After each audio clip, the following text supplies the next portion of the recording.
Welcome to That Could Have Been an Email. I'm Leslie Bailey. And I'm Ron Shaw. We started this podcast to discuss the good, bad, and ugly of project managing, bring humor to our everyday project management and client situations, and a place to commiserate on all those things that our partners, friends who aren't in the industry never understand. Hi, everybody. Welcome to That Could Have Been an Email. I'm Leslie Bailey. Along with me always is Ron Shaw. Happy Friday. We record this on Fridays. Ron, how's it going? It's going great. How's your Friday going? It's good. I was telling Ron, I'm really proud of my daughter for being an overachiever and only taking 3 days in daycare to get sick already. So proud mama over here. Really happy that we could have that first week already have an illness. So hopefully it doesn't strike our entire household. She's going for that win right away. Yeah. Yeah. I mean, couldn't just, go for the interactions or, the cute photos. We had to really go all out and get a sickness. So if anybody can identify that with that, I give you my sympathy as well. So let's jump in. I think this is a topic we've probably seen on articles, on blogs, and we have all felt it is the sorry, not sorry, apologizing for everything under the sun, not answering an email in a timely fashion, asking a question, asking a favor. I know Ron, you and I were talking that we were both guilty of it today. I did it to someone today, and I was like, wait, I didn't tell you when I was going to reply. So why am I apologizing for? Sorry for my delayed response. I didn't tell you when I was actually going to reply. And I didn't know you were going to be sending me an email. So why was I apologizing for that? And then Ron, you told me you did it today too. Yeah, I mean, I was waiting for a response for other people, and it's nothing within my control. But my response was, "I'm sorry, you're still waiting." Yeah. Yeah. I mean, sorry. Are you really sorry? Probably not really. I mean, not where it's going to affect your life and you're going to feel guilty for it. But I feel like you overuse that word, Right. especially when things are kind of out of our control.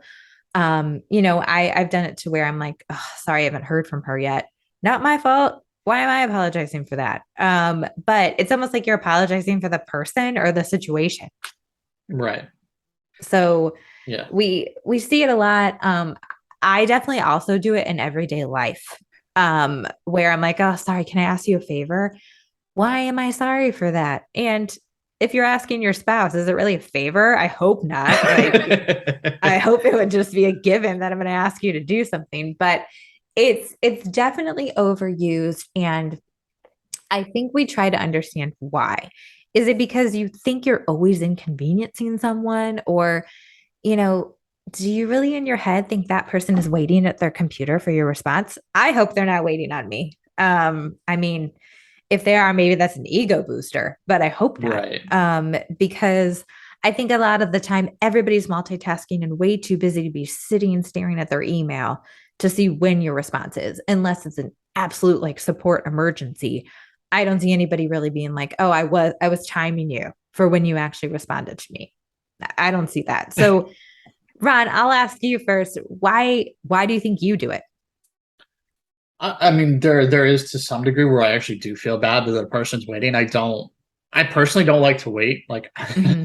Mm-hmm. and when I feel like I'm causing or part of because someone else is waiting.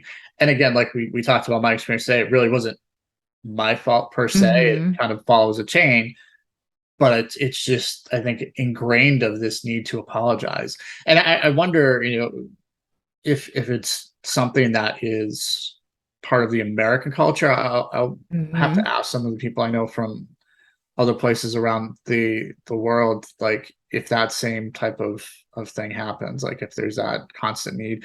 I mean, I could blame it on I was raised Catholic, and it's a constant sense of guilt anyways that's there. Irish Catholic guilt is built in. It's a bad thing. Rampant in this uh, household. It's not good. there's probably more to it than that. At least for me, I do it more in my personal life than in Mm-hmm. professional. Professional, I don't apologize as much. Personal life, though, I sorry tends to come out a lot more than I would like it to. And Yeah. in those cases, it's not always that genuine sorry. It's just it's the word that's there, and I'm using it at, like, to fill. Hmm. Well, and if you think about it, I mean, I do it too. When I say sorry, I missed your call. I just missed your call. Well, it's not like Right. you really needed me or it's going to really affect your life. So I now, after reading about it and you and I talking about this topic, I've become more aware of how much I do it. Where I'm like, sorry, I missed your call. Oh, I missed your text because we were eating dinner. I'm not sorry that I was eating dinner with my family and I missed your text. Right. So I think it's more, it's almost habitual, but Mhm. that like we've created kind of this problem of being available on any platform at any time. So now when we think we missed something or you sent me a team 2 hours ago and I didn't answer you, that somehow now something that I'm thinking that you're thinking about me, that I wasn't answering you or I was offline doing whatever I felt like. I mean, and if I was, I can't really wonder, say anything. do you think we were talking about the technology? Do you think that maybe it comes into play because we have that ability to be available all of the time now that we've kind of built this sense into ourselves that we have to be available, and that might generate Absolutely. that? Mm-hmm. Mm-hmm. I think it definitely has because just like when people, I think I said this in our first episode that I now no longer put Outlook on my phone because I was always checking it and I was always available. And that's ridiculous. And that was setting a precedent that I didn't want to set. So I definitely think technology has, Mhm. even in personal life, where now you can text to get a response faster than just Right. calling someone. And while that is convenient for everybody, it's also, we're setting, the expectation there that you're going to answer at any time because all you have to do is give me a yes or no answer on a text if it's a question, something like that. So we've definitely set ourselves up for that. And I think that's why we feel like we need to apologize if it wasn't a rapid response. Yeah. Yeah, and then it's where you were talking about it before. It's where I think about it, it's like, oh, sorry, I didn't do this. Sorry, and it's always in a non-response for something of people are calling you or contacting you, and then we're apologizing because we couldn't get to the phone at that moment. Mm-hmm. Mm-hmm. Um, I wonder where that kind of that need to like justify it for ourselves of like, oh well, I was doing this, but not necessarily. It's okay to say, hey, I was busy with this, didn't get your Right. call, but we always just seem to add that sorry in there instead of just saying, yeah, I was doing this. It's like, I'm sorry I was doing this, but I'm not really sorry I was doing that. I Mm-hmm. was doing that because that's my life happening. Yeah. And I think we also, I mean, I'll speak for myself too. I do this a lot when I'm asking people to look at something or if I have a lot of questions about something. So I do this all the time to one of our colleagues where I will send her questions and then apologize for that. And I don't need to be sorry because I have to have these answers in order to move this project forward. Right. So I don't know if it's something in me where if I have to ask you a lot of questions, I'm now feeling a little bit insecure about my project. Like I don't know how to manage it or I don't have enough information to efficiently manage it. Maybe it's kind of that in ourselves where we start to question, are we the right person for this? Should we be doing this if I have to ask you this many questions? That I don't have the information for. So it's not only with responses and things like that. I find myself doing it in just every day where if I ask you, oh, can you do me a favor? Can you take a look at my website? Or sorry, can I bother you for a minute? Can you look at this? I think it's like I said, it's going back to thinking we're inconveniencing someone just by asking them something. Yeah. Sorry.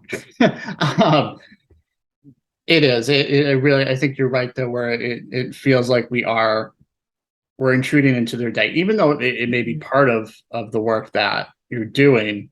Um, we still feel like we are taking up time, or to your sense, it plays off of our own ego, Mhm. where we're going, to what you were saying is, well, I feel bad because I don't have enough information to actually do this, or Yeah. I don't have the knowledge or whatever to actually do what needs to be done. So having to interrupt someone else, then you kind of get that guilt feeling that builds up. Because I mean,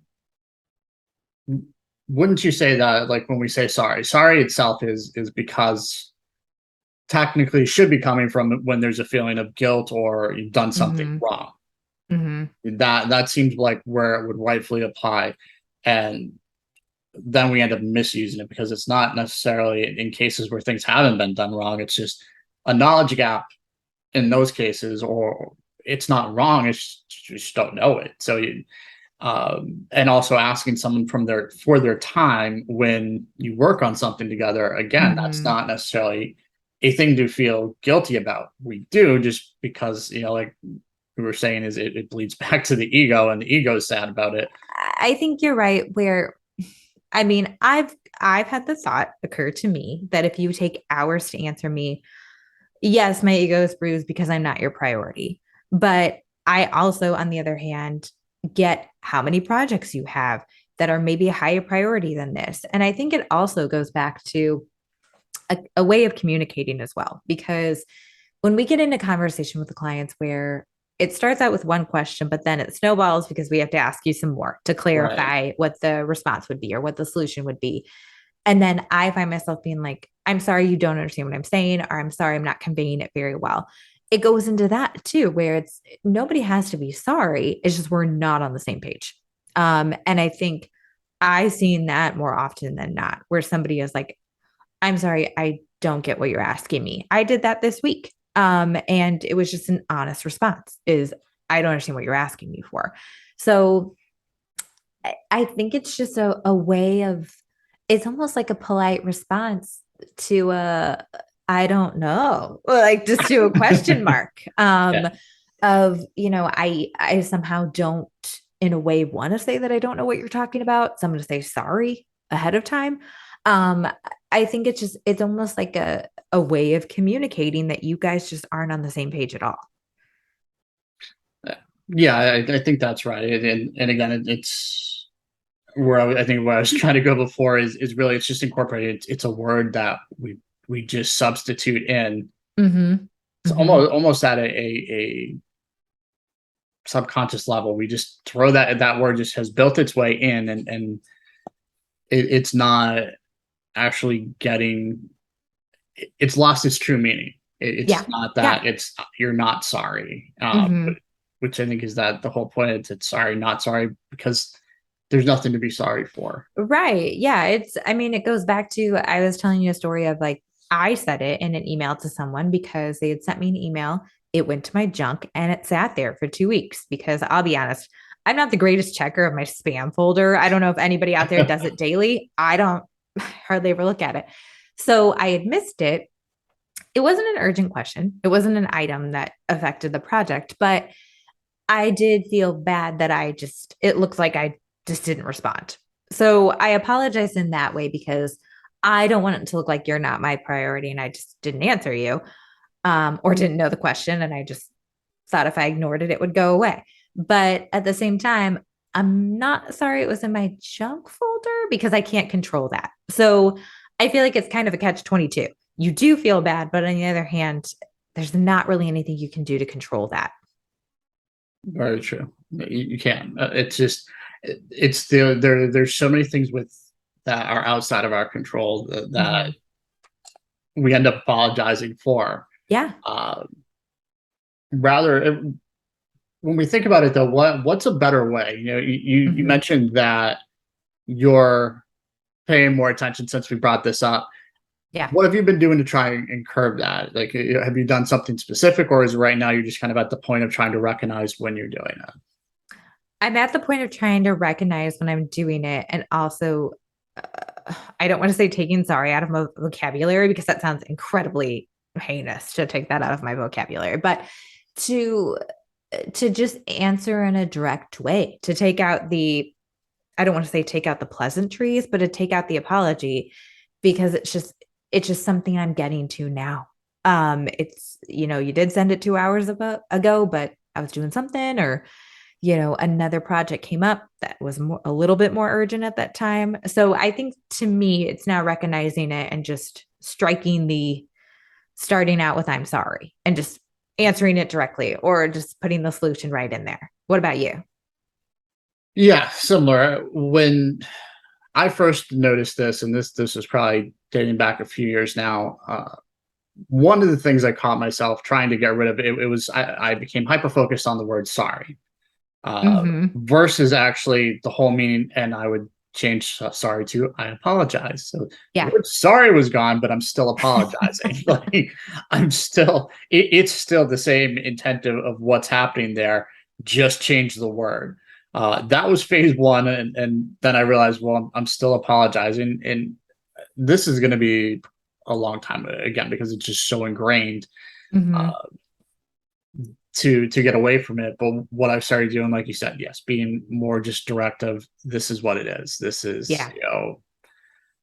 here's your response. And unless it is a case where I have done something wrong Mm-hmm. and truly feel I've done something in error, or done something that has caused harm or something to someone else at that point, Yeah. then the word sorry is okay. It's um, just making sure that that's the case, and really trying to not use the word when it's just for everyday things that happen. It's if it's with not with something that's in your control.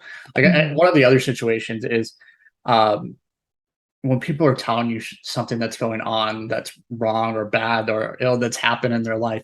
Mm-hmm. We also have that tendency. That's another point where the I'm sorry comes out Yeah. because they're like, "Oh, I've had such a horrible day," and we say, oh, "I'm sorry," like we are personally Mm-hmm. responsible for that Yeah. bad day.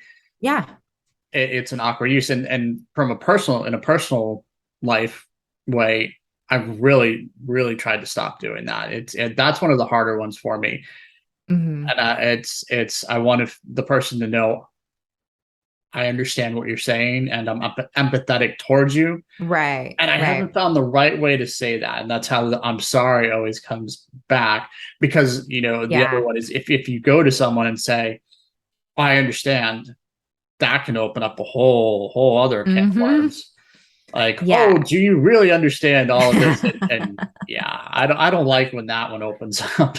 I feel like the I understand does not go over well with anybody because even if you've had the same situation and you do understand, that person in that moment is feeling it for themselves. So they're not going to take it well. I feel like that I've uh, I've tried to stop doing that Yeah. in kind of the parenting world because I feel like if I've been there with Georgette and I say I understand to somebody, they're like, okay, which rightfully so. It's not like I'm in the moment with them and she's having a meltdown. So I very much get that, and then I identify with the I'm sorry you're having a bad day as well. I do that a lot too, where I'm like, probably should have said something else. So I'm also really bad at, I need to find a better word. And just saying bummer, I mean, that doesn't help anybody. It doesn't make it any better. So I just feel like it kind of lightens it a little bit if it's just like, oh, bummer.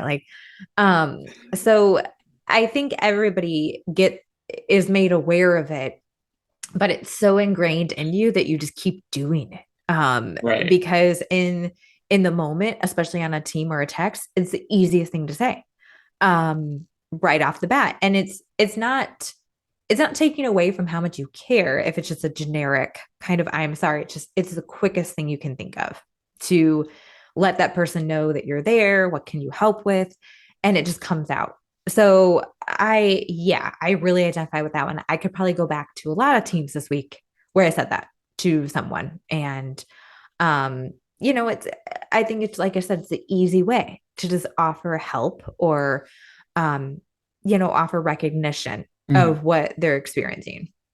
Yeah, and I would be interested from our listeners as well to what words do you use? Like how do you approach that? That would Mm-hmm. be interesting to see from a larger perspective of how people approach and do you use sorry? Do you use other Do ways? you use bummer? Especially right. I mean the other one, so like all of that kind of equates to me as that emoji that this one. I cannot stand this Yeah. emoji because it's like, Yeah. I mean, I don't even like the real human shrug. I mean, what does right. that It's do for like anybody? It doesn't communicate anything. So, yeah, that, I mean, that could, we could go down the rabbit hole of reacting with emojis, Future but episode. yeah, I do a lot of those and it probably doesn't help anyone. But yeah, I think it's, I would love to hear what other people react with because, is it, does it depend on the person? Do you, if you know Right. that person better than, let's say a client, do you react differently? Is it just, you don't have to apologize to that person or say, I'm sorry, for having a late reply or something like that. So it's kind of, that goes into also what is your relationship with that person. Also, one thing I want to ask you that you, if what you think of this is if you're my client and kind of always replying 2 hours later, which isn't incredibly horrible at the moment. And I'm constantly saying I'm sorry in an email, is that kind of ammo for you? Like if this project would go sideways and in Yeah. every email I say I'm sorry, can you use that against me? Yeah, and I think that's a really good point because adding that sorry and it is potential because you are apologizing for something Mm-hmm. that creates a situation where they're going to say, okay, what are they apologizing for? Then you get to the end of the project. Well, you know, even if nothing was wrong, it puts that thought in their mind that something is wrong at that point, Yeah. that you Yeah. haven't executed something properly because you're saying sorry. And over time that would continue to build. And yeah, that was thinking about it from a client perspective. If someone's always coming back to me, one, the constant sorry, if it's especially if it's Mm-hmm. like every email, every other email, it becomes disingenuous. So it's Yeah. kind of like you're using the word, it's a filler word, but then I think there's also, the irritation of it. Like when I see that if someone's Mm-hmm. continuing to apologize to me, it's kind of like just do what you got to do. I don't need the sorry. On Yeah. the rare occasions, like I said, if something's kind of been muffed up and it needs to be apologized for, great. Mm-hmm. And then to your point, yeah, that gives them an opportunity to give ill feedback at the end, potentially not do business with you again. And their cause is going to generate from something that may Yeah. not even been a true problem. Mm-hmm. Mm-hmm. And I mean, on the client side too, to play the other side, I'm going to start wondering why in every email there's an apology. What are you Right. doing? Or what knowledge or lack of experience do you not have that in every single communication, there's some kind of apology or some kind of misunderstanding? So on the client side, I can understand it too, because I would start to kind of read into that a little bit more if that was in every communication that was sent to me. I mean, you really want to catch someone off guard if you, as you see people, and I think for us and for the listeners, you're all of a sudden going to become hyper aware of the Mm-hmm. sorries that come in emails. But if you really want to catch someone off guard, ask them why. When you Yeah. get sorry, what are you sorry for? And Yeah. I will do that sometimes, not so much in business, but in personal life. I will ask people like, what are you sorry for? Mm-hmm. Especially when Mm-hmm. I get it, in the instance we were talking about where having a bad day. When Yeah. I tell someone I'm having a bad day and they say I'm sorry, I'm like, why? What did you do to make my bad day? I was Mm-hmm. just sharing that I'm having a bad day. Try to not do it in a nasty way, but it's more of like Right. to help that person. You don't have to feel bad about my bad day. Yeah. Yeah. And it's, I mean, it's not super helpful, right? It's like, Right. okay, well, that doesn't change the fact that it was terrible. That it was a Like horrible day. I'm saying I have having a bad day, send me smiley faces, like do Yeah. something there to like change. I think that's the cause of, in those situations is instead of saying sorry, figure Hmm. out how to help them past it. And maybe that would apply in the business sense as well. Like, Yeah. if there's things where instead of saying sorry, how do we help whatever we feel sorry about? And maybe that's it, taking the moment of a moment of self-reflection when we want to say that, or when we review our emails and we see we've typed that, figure out Hmm. why we've done it, and then how can we use it to improve or enhance the situation versus the apologetic. Again, there are Yeah. times when it is needed, but most of the time, I don't think it is actually a needed phrase. Yeah. And I do, on the other side of that, which this could be a whole nother discussion, I think of it as if I'm going to tell somebody that I'm having a bad day, there's got to be a reason behind why I'm telling you, because we've had plenty of interactions where somebody is like, I'm buried, I'm in the weeds, I'm having a horrible day. And you ask how they can help, and they say, I don't know, or you can't. Okay. So you still feel bad, Right. and you can't help them. So I think on the other side of that too is I become more aware of why I say it. Am I telling you because I want you to actually help me, or am I literally just venting? Which I do this to my husband Chris all the time. I have to preface it with, because if anybody out there who listens knows my husband's a fixer. He just wants to give you a solution, and that's it, which is fine. So I have to preface it with, I'm just venting. I don't need a solution. I'm I'm just saying. So I think we need to also think about like why you're saying that. Are you looking for a solution? Are you looking for help? Or Yeah. you just really need to find somebody to vent to? That is a wonderful lesson that I wish I learned at a younger age, because I am also tend to go to the fixer helper Yep. personality traits. I did learn, to what you're saying, though, I have learned as I got older to ask someone when they tell me something. If they don't, Mm-hmm. I haven't been fortunate enough to have someone preface it, but I normally do ask when someone's telling me. I will pause a little bit and be like, "Do you want me to listen? Do you Mm-hmm. want me to provide advice or something else?" Like, Yeah. I will stop, because for me, it's just easier to understand what you're looking for. I can be Mm-hmm. a listener. That's great. If you're looking for solutions, or it's just it's knowing what's needed for me, and then Yeah. I can play the correct role. It's just like, okay, I'm just listening. Yeah. And I think if both on each end kind of know that or can read into that, that fixes saying the I'm sorry problem. Yeah. Is that you kind of know what you're getting into. So I I think in this episode we made, I hope we made everybody hyper aware, because now we're both hyper aware of our behavior and our vocabulary, because it is interesting because unless it's like something urgent in a project and it goes 2 weeks without you replying, for one, I'm gonna follow up with you before you have to tell me you're sorry. Right. So I think it just goes with when it's appropriate, or if there's something else you can just say to not have that feeling, not and also not to make somebody feel guilty. I don't want somebody to reply to me and be like, I'm so sorry. That was not my intent. I didn't send you that message so you would feel guilty and go home and think about it. It Yeah. was literally just to solve an issue or a question. So I I think hopefully everybody walks away kind of thinking about how they do it, because now I guarantee you for the rest of the day I will look at every text I sent today or every team to see if I'm sorry is somehow in it. It'll stick for me probably the rest of the weekend. It's gonna hang around, and I'm gonna be watching. But it's not a bad thing to have these things brought to the conscious mind to become aware of it. It helps, if anything, it helps to improve communications. Mm-hmm. So it'll be good to see what happens over the weekend as I'm watching everything, Yeah. um, and seeing how I interact with that. Because I do want to spend some more time thinking about why it's coming up, why I'm saying Mm-hmm. sorry, and really like try to catch that a little bit more, versus just seeing it's one thing, but then trying to understand it at the deeper level. For me, it would be more interesting, just because I have fun with psychology and stuff like that. Yeah.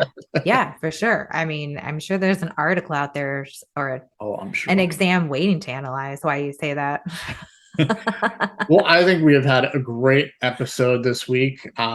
We are going to keep going. We have picked a charity, so it is Yep. the Save the Children org. So that money, when we do the end of this, will go to them. Right now, we are at $63. I appreciate everybody's downloads and views. So the more we get, if this is the first episode you're tuning into, for every view download we get for the month of October through December, I am donating $1 to the Save the Children Fund. So appreciate this, everybody. If you can share it, again, you don't even have to watch the whole thing. Just get the view count up on there, and I will count that as $1. And I really do want to get this amount up to a considerable amount to make that donation. And I'll be doing that just after the first of the year, once we have final counts. So whatever our final episode in December airs, I want to give that about a week, just to let that tack on some views to it. All right. All right. We will see everybody in the next episode. Take care.